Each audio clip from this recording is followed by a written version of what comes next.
Hello, BookTube. Well, I make a video to you here for a mail haul on the eve of a storm.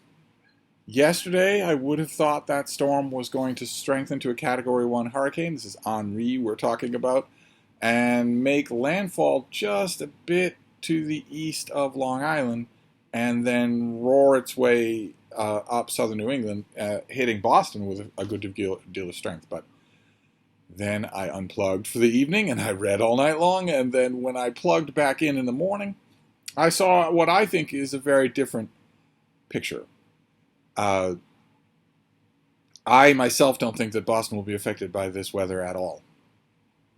Not at all. And I mean literally not at all. It's been my experience when looking at weather forecasts, especially precipitation, rain forecasts, that if the forecast is saying there's a 100% chance of rain, in other words, as far as we all understand those numbers, it is absolutely certain that it will rain. If the forecast says 100%, the actual percentage is 50%. And for every single degree of percentage that it goes down from 100%, the actual percentage goes down 10%. So anything less than 95%, it will not rain at all. Not one single drop. And right now, the rain forecasts are at 100% for a part of Sunday night into Monday in this area of Boston. So I think there's a faint chance that there will be a little light, warm rain then. There'll be no wind. There won't be any upheavals of any kind. There won't be anything that would lead you to believe that this was a Category 1 hurricane on Long Island. My own prediction, based on what I've seen, is that Sunday night into Monday, it may possibly, 50% chance, rain shower a bit here. No wind, no dark skies, no tumultuous thunder and lightning, no nothing like that. Just a gentle summer rainstorm Sunday night into Monday. And then it looks to me like once that is over with, a huge fizzle of a hurricane. I mean, I'd rather have a gentle summer rainstorm than a Category 1 hurricane right here. What bothers me, the irritation you hear in my voice, is the lying on the part of almost literally everyone who is involved in any kind of meteorology for the public. Because 50% chance of precipitation in Boston ought to be called 50% chance of precipitation in Boston, instead of networks and cable agencies knowing that the higher that percentage is, the more traffic they'll get. It ought not to be true that I have to learn on my own that when X, Y, and Z weather channels or outlets say 100% chance of rain, what they really mean is 50% chance of rain. That's a huge difference. I've had to learn that on my own. My own personal guess, I mean, the numbers are pretty high, so I'm probably wrong on this. My own personal guess is that once again, for the 1,000th time in the last 2 years, a massive amount of precipitation for Boston will actually simply disappear. And not a single drop of rain will fall in Boston. I could be wrong about that. One way or the other, we're not going to get a major storm here. I find that I am confident about that we are not, no matter what happens in Long Island or Rhode Island, we're not going to get anything in Boston. In terms of a storm, weather is coming for next week. A heat wave, another heat wave. This one on the doorstep of September. It looks to me, once again, the numbers are skewed, but it looks to me like Tuesday night, then Wednesday, Thursday, and Friday will all be well in excess of 90 degrees Fahrenheit. Which is fine by me in terms of warming my cold, indifferent, old, wizened body, but it's not so great for the bean.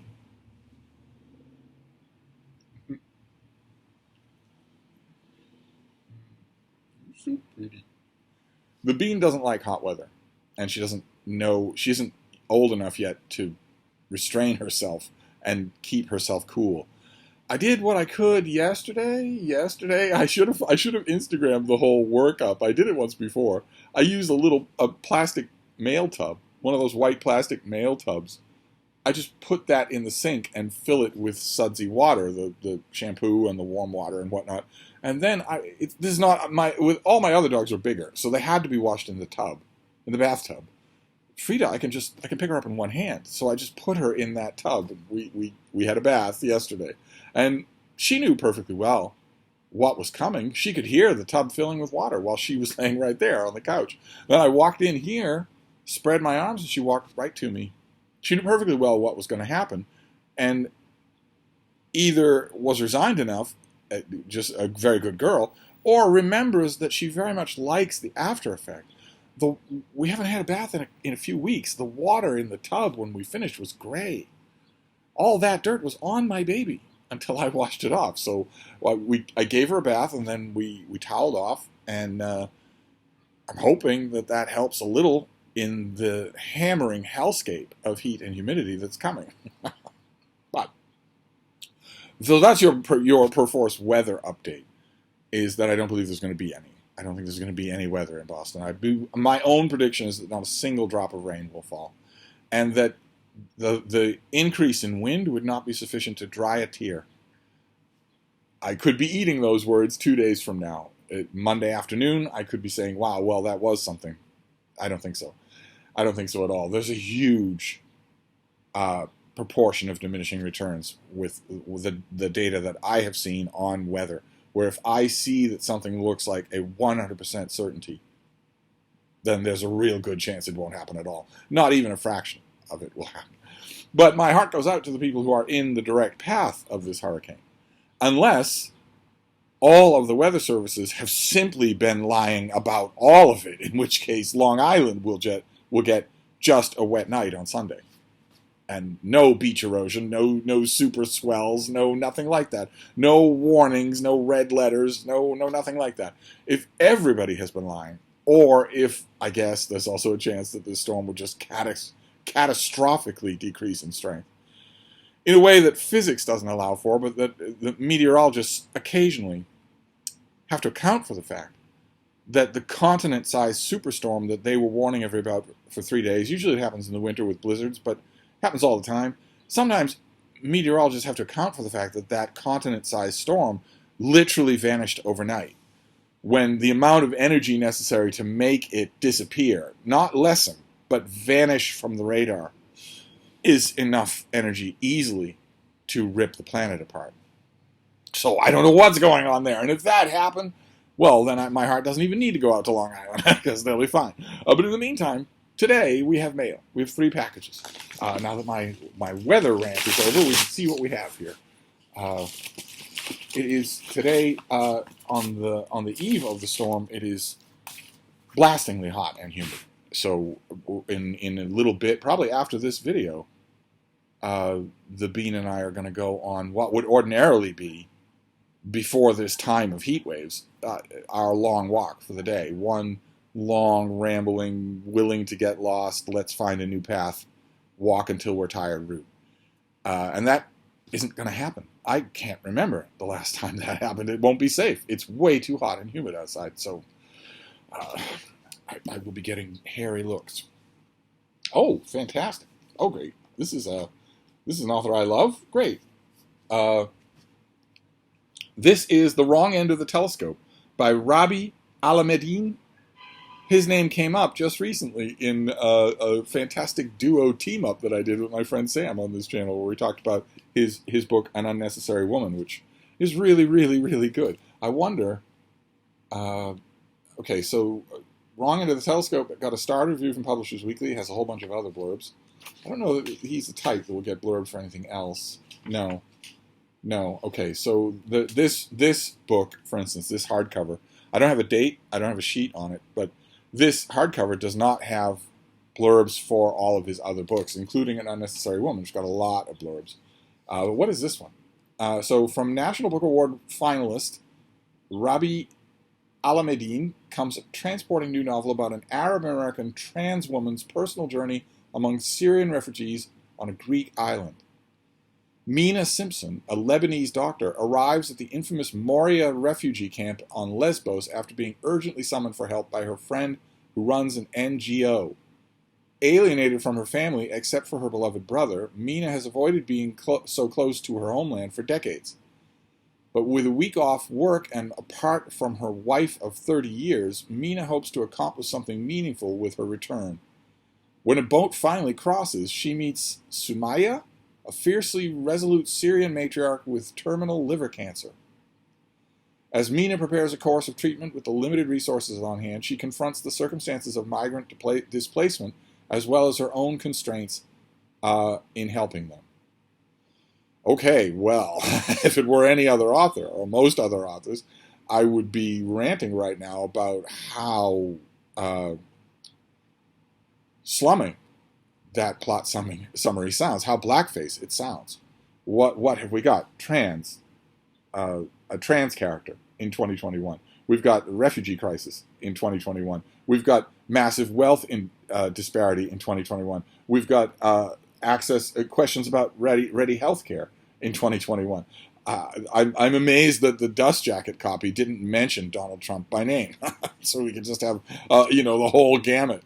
If it were any other author, I would think, okay, well, you don't care about any of this. You are writing this to check boxes for the 21st century, for current year Twitter politics, which is, I know this is off track a bit and old-fashioned, but I want to point out that is bad. Okay, this is 2021, so probably a lot of people listening to me have just been numbed to the fact. But it is bad to do something that you don't care about for cynical commercial reasons. That is bad.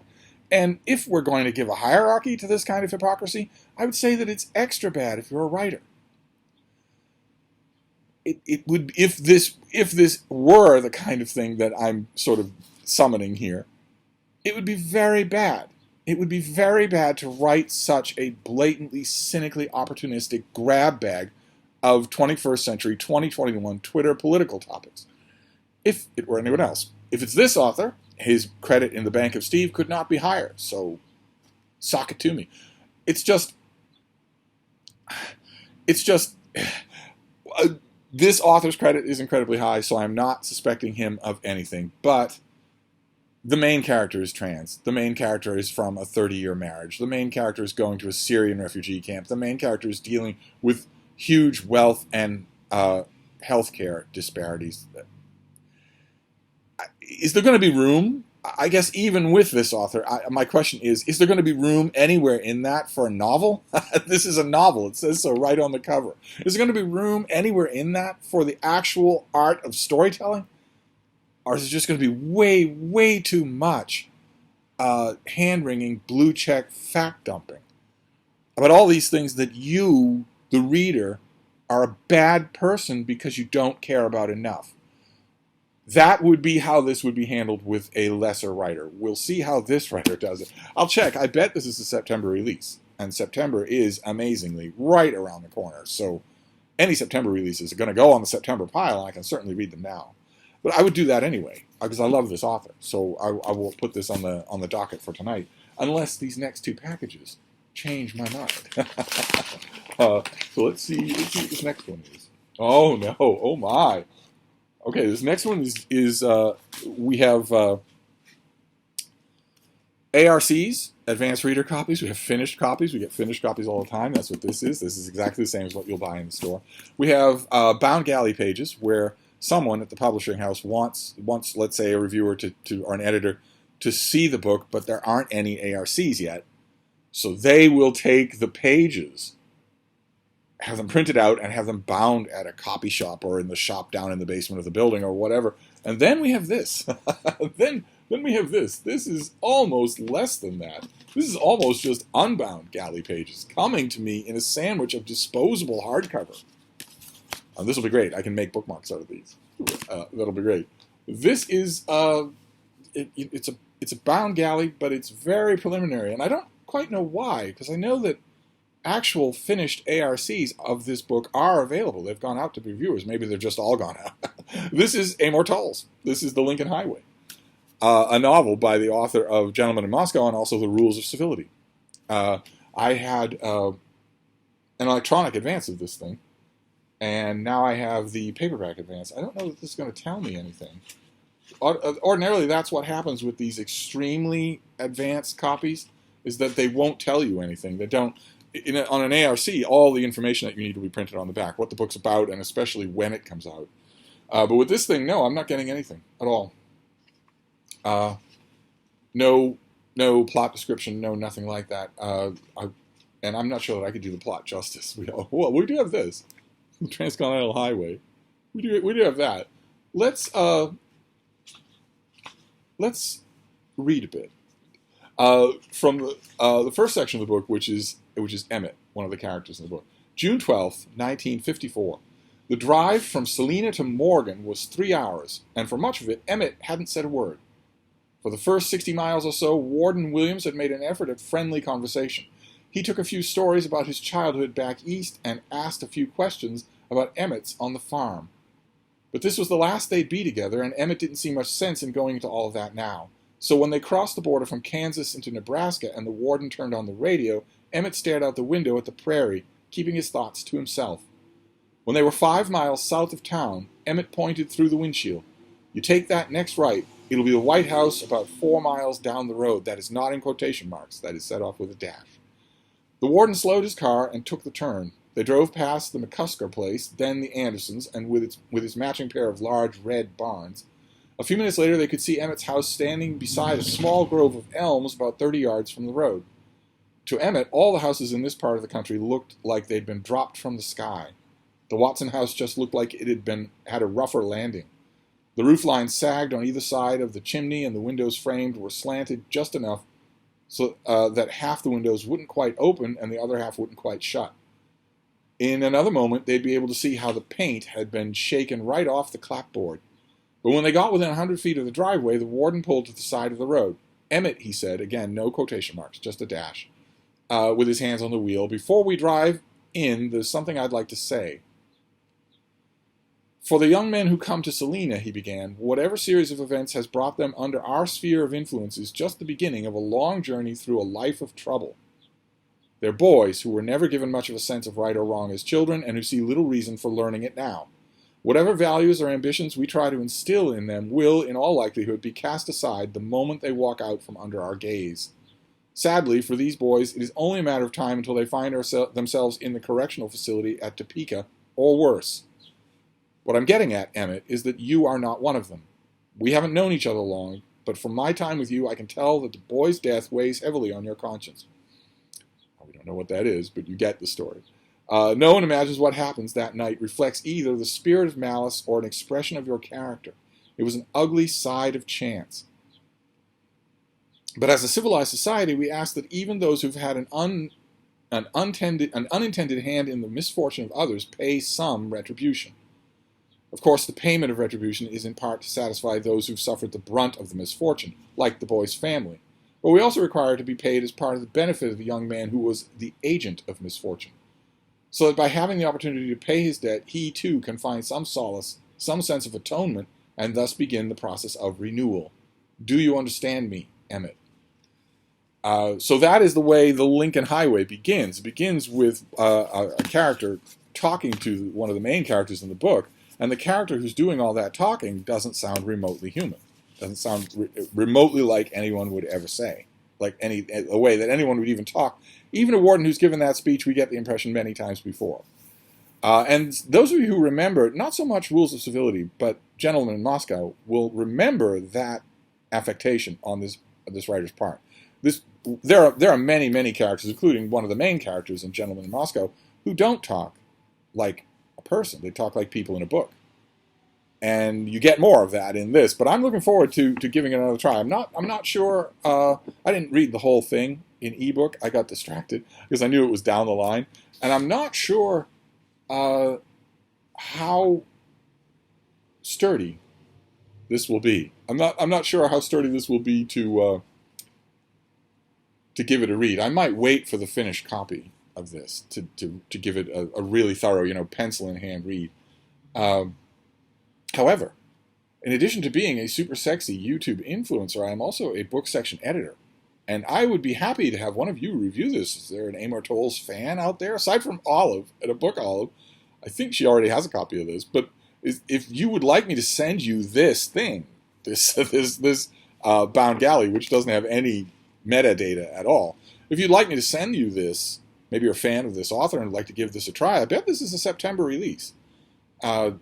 I would be happy to do that. I think I would be happy. I'd be extra happy to do it in this case because I think I might wait for the finished copy. And if the finished copies are thin on the ground, I can always read my ebook. So let me know. As always, let me know if you feel like trying your hand at it. Then we'll do this last one, and then we'll be done. No reason at all, none whatsoever, why Steve videos have to be 40 minutes apiece. There's no reason why they all have to be like that. Especially since today I don't really have anything sticking in my craw except for the institutional mendacity of mainstream weather channels. That's the only thing I have sticking in my craw. Is that, once again, it shouldn't be me who has to figure out over the course of a few years of paying close attention to charts and data that when a seemingly reputable weather outlet says 100% chance of rain Sunday into Monday in Boston, what that really means is maybe a 50% chance of rain. And that there's no such thing as a 100% chance. Instead, there's a far greater chance that no rain will fall at all. I ought not to have to be the one to intuit that those sources are just plain lying to me. So, but anyway, what is it? Oh my God. Oh my. Okay, this next book is also a bound galley. So yet more cardboard. So that I can make my own bookmarks with tassels. The only problem is I don't think I have any string. I don't think I have any string or yarn to make the tassel with. I'll have to look around for that. Okay, yes, all right. This is once again I have no information whatsoever, but this is, I think, a September release. I don't know why I'm getting these in this format. I know that actual ARCs of these exist. Maybe I just don't rate. Could be. Although I should point out, in terms of rating, that in addition to everything else, I have a friend who says there isn't anything else. The only thing that should matter to anybody who's sending you books or thinking about sending you books is that you have a YouTube channel with 10,000 subscribers who are all readers. That's the only thing that should matter. That matters more than anything. I'm not sure that I see that, but whether that's true or not, I am a book section print newspaper editor in the United States. There aren't many of those. Arts editors, yes, but for Big Canoe News in northern Georgia, it's a beautiful monthly print newspaper, and it has a dedicated book section, 2 whole pages dedicated to books coverage. And I'm the editor. That section. That is not, I mean, granted, it's not a huge readership, although I'd like it to be much bigger, but still, whether I rate or not. This is something I've mentioned to you before. This is by Dan Jones, and this is Powers and Thrones, A New History of the Middle Ages. The whole of the Middle Ages. This is just bound pages of that. Dan Jones wrote a book on the Crusaders. He wrote a book on the Templars. He wrote a book on the Plantagenets that I reviewed, and I believe I am blurbed on the paperback. He wrote a book on the War of the Roses. He wrote a book on Magna Carta, and I reviewed it. I believe I'm blurbed on the paperback. And he wrote Summer of Blood, England's First Revolution, which I read and reviewed, but I don't think I'm on that paperback. The Plantagenets, I'm pretty sure that I am, which is pretty fitting, considering how much I know about the Plantagenets. I know an unhealthy amount about the Plantagenets. In fact, despite the fact that he's a well-known popular historian with many books to his credit, I'd be willing to bet a Boston cream pie that I know more about the Plantagenets than Dan Jones does. But either way, this is the whole ball of wax. This is a new 1-volume history of the Middle Ages. Which is always an interesting thing to have, right? Because depending on how readable the book is, I can recommend the daylights out of it to people who are always asking me, is there a good 1-volume history of the Middle Ages? So I don't have anything to go on here. No pub sheet, no date, no nothing. So once again, we will read how it begins. Dan Jones is a very, very enjoyable author. Okay, so we've got an introduction and then a chapter 1. Let's read how both of them begin. This is the beginning to the introduction. In the 16th century, the English historian John Fox looked over his shoulder at the great sweep of the near and distant past.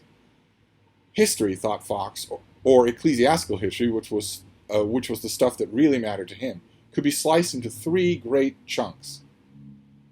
Okay. Fox was thinking about that solely in terms of writing about it, so he wasn't looking over his shoulder. Not really sure where that comes from. It began with, quote, the primitive time, by which he meant those ancient days where Christians hid in catacombs and dodged persecution by wicked, faithless Romans, and tried to avoid being crucified or worse. It culminated in what Fox called, quote, our latter days, the era of the Reformation, when the grip of the Catholic Church on life in Europe was challenged and when Western navigators began to explore the New World. Sandwiched between these two periods was an awkward slab consisting of about 1,000 years.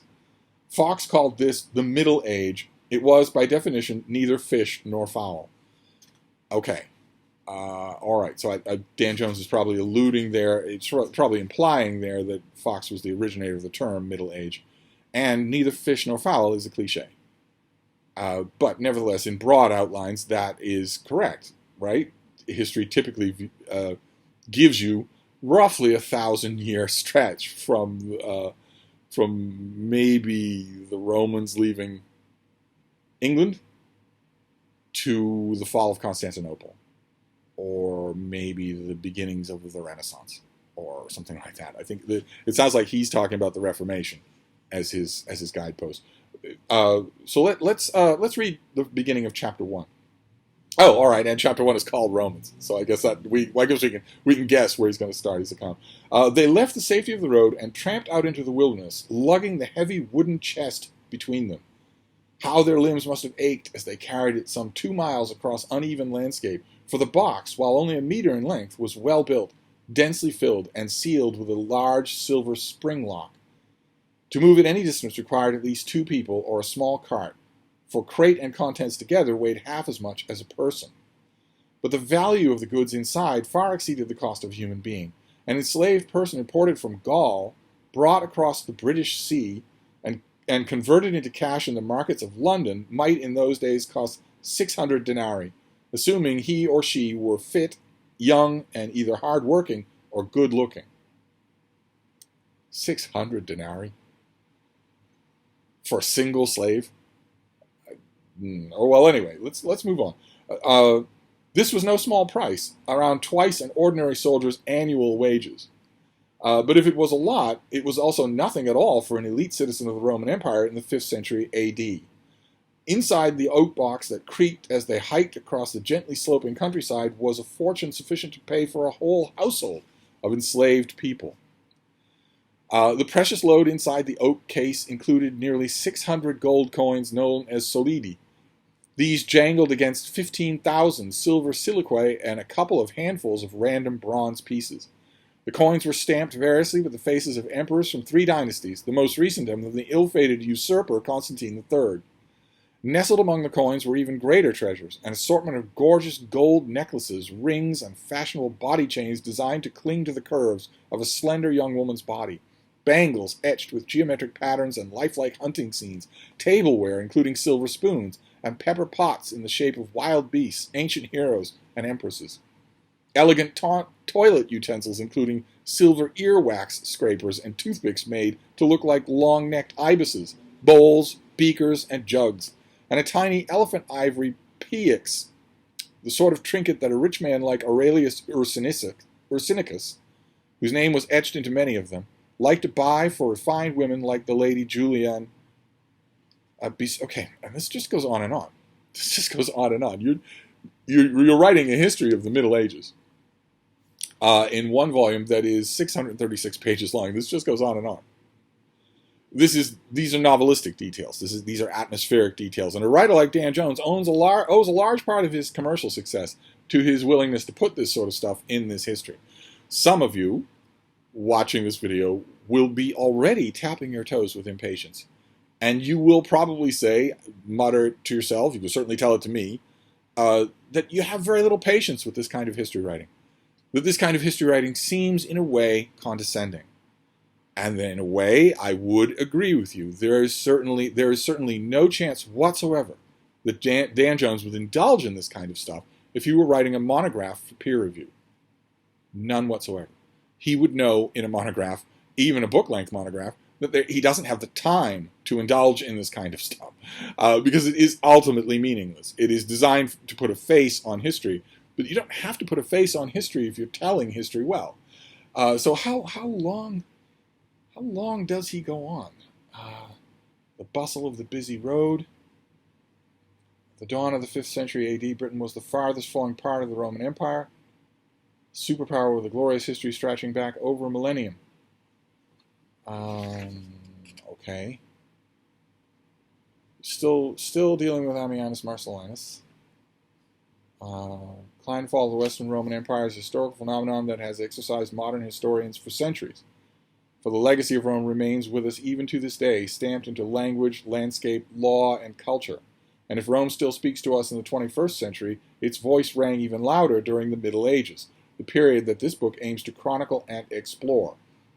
We will examine in detail the end of the Roman Empire in the next chapter, but now we must turn our thoughts to its rise, or rather its mutation, out of the Republic, around the turn of the first millennium, and sketch the land as it lay immediately before the Middle Ages. Why? Why on earth do you need to do that? For to see the medieval West properly, we must first ask how and why eternal Rome managed to command an empire connecting 3 continents, an innumerable number of peoples with their various religions and traditions, and a similarly vast babel of languages, an empire of tribal wanderers, peasant farmers, and metropolitan elites, an empire stretching out from the creative hubs of antique culture to the ends of the known world. Why? Why on earth would you need to tell the story of the Roman Empire from its transition from the Republic in order to tell the story of the Middle Ages?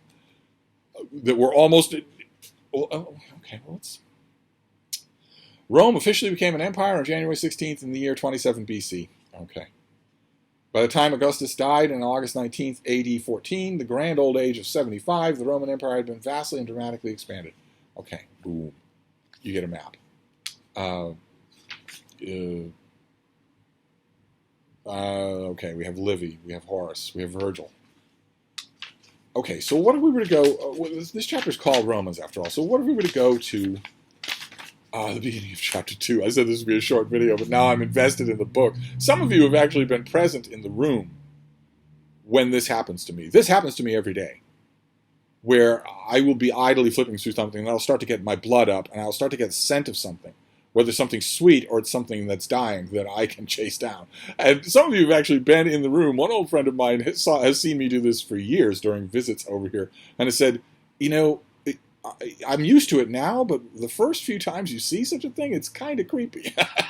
Let's go to chapter 2, to barbarians, which starts with a quote from St. Jerome. For those alert to signs hidden in the fabric of the world, the Roman Empire's collapse in the West was announced by a series of omens. In Antioch, dogs howled like wolves, night birds let out hideous shrieks, and people muttered that the emperor should be burned alive. Okay. Those things didn't happen. That is gossip mongering by one of your not so contemporary sources, and you're just repeating it here. You're just saying that the fall of the Roman Empire in the West was preceded by omens.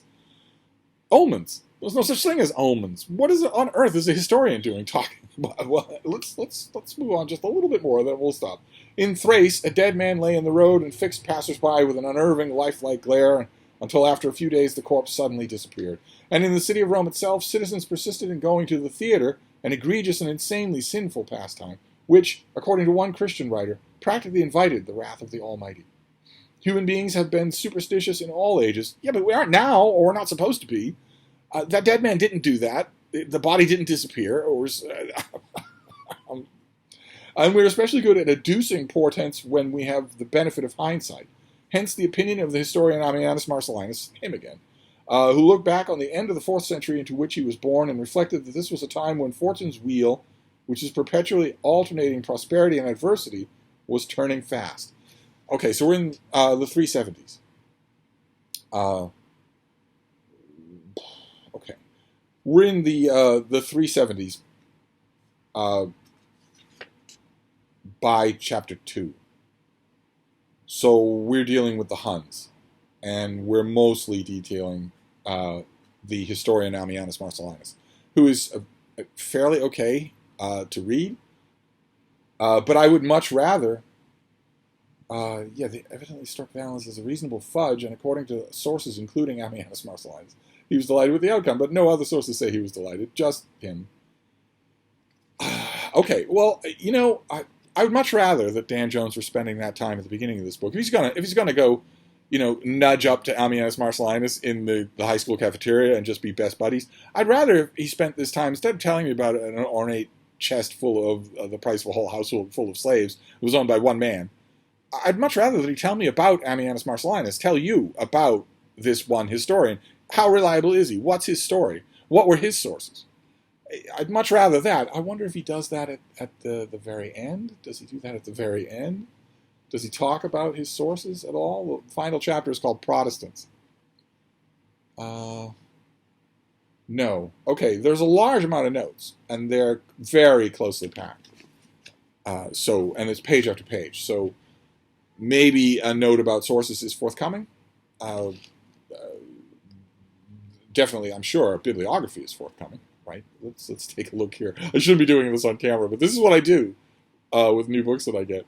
I interrogate them right away. Okay, so your notes are here. And the bibliography is here as well. Okay, and it goes on for page after page too. Okay, great. All right, so there you go. Those of you who are interested in this sort of thing, you're getting a one-volume history of the Middle Ages. Eventually, you're getting a one-volume history of the Middle Ages from Dan Jones, who's terrific. So you're going to enjoy this. It'll be very readable. So we've got Powers and Thrones. We've got the Lincoln Highway, and both of these are in bound galleys. I'll have to get online in the morning, or Monday morning, find out why. And The Wrong End of the Telescope by an author I really like. So that is our mail for today. More may be coming. Including a couple of items that aren't books.